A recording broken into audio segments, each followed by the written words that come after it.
Bom, a gente vai. Eu vou dar uma saidinha aqui de vocês da tela, mas eu já volto para falar sobre o avião do presidente Lula. O Thales estava até super preocupado, falou que ele ia. E falaram aqui que o Thales ia rezar até para ET, se tivesse que ficar 5 horas circulando, né? Para gastar o combustível.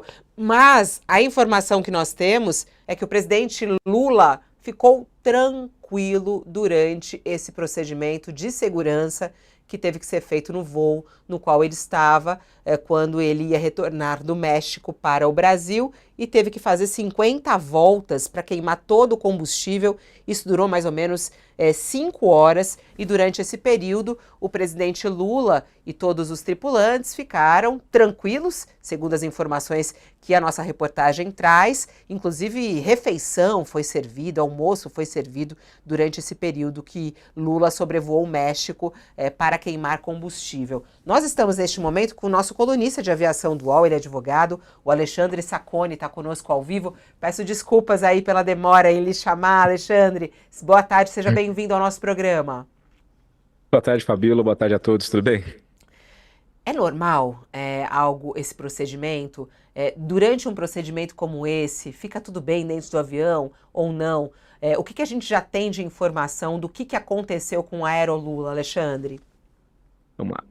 Esse procedimento de ficar fazendo órbita para queimar combustível é algo previsto nos manuais, né? Qualquer questão de segurança da aeronave. A gente está vendo aqui agora na tela o desenho, né? É um oblongo, né? Uma elipse com um lado alongado reto.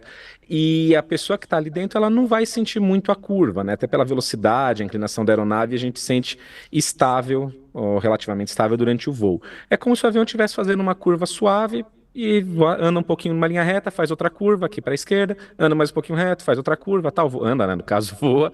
E é importante que exista essa manobra para que ele queime o combustível, ele pose dentro do limite máximo de peso que a aeronave comporta para tocar o solo.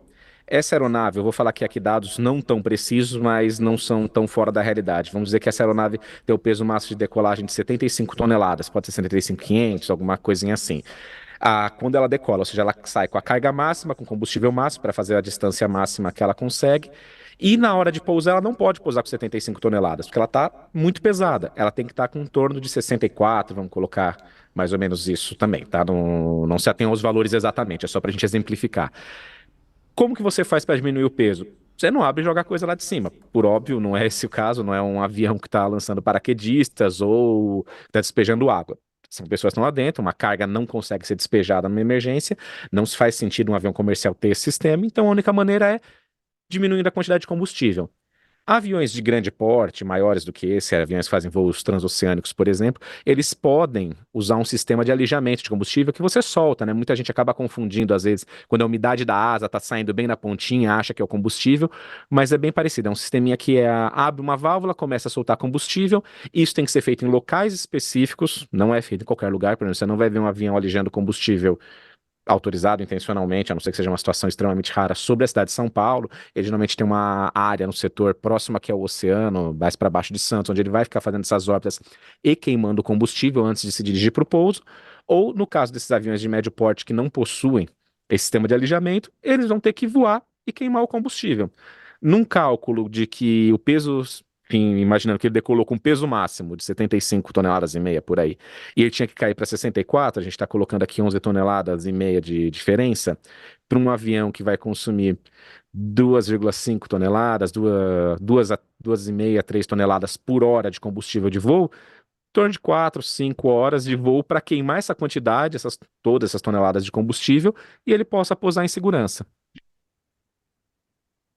E a gente já sabe exatamente o que aconteceu no avião do Aerolula. Você tem alguma ideia? Porque o que a nossa reportagem está dizendo aqui, né, Alexandre, é que quando decolou, os tripulantes disseram aos repórteres que parece que deu um tranco, mas só que aí veio um barulho na sequência. Já tem alguma ideia? Se falou da possibilidade de ter entrado um pássaro.